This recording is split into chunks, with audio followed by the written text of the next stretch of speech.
Let's dive into this explainer. For beginner investors, what's the real math behind real estate versus index funds?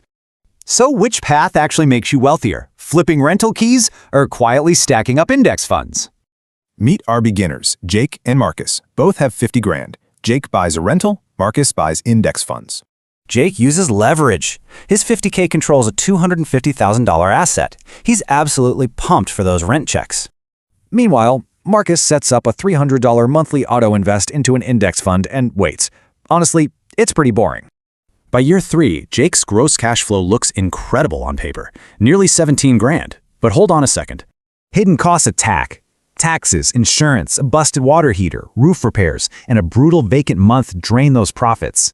After expenses and endless sweat equity, Jake's actual net profit is just $2,000 to $4,000. Marcus's compounding wealth starts slow, but by year 7 hits roughly 150 grand, and it required literally zero effort. Here are the trade-offs. Real estate offers tax perks and leverage. Stocks give you instant liquidity and total freedom.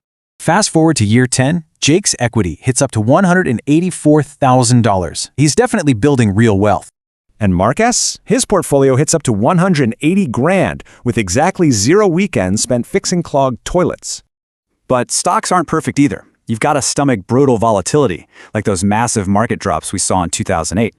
Real estate wins big if you house hack, utilize tax loopholes, or secure a crazy high rent-to-price ratio.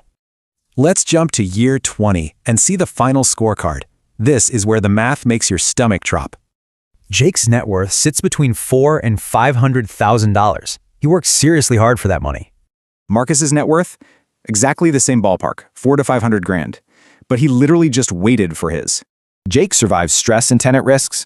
Marcus endured market panics, but enjoyed total liquidity and absolute personal freedom. Don't fall for internet hype. Next time someone swears one strategy always wins, ask yourself, did they include everything?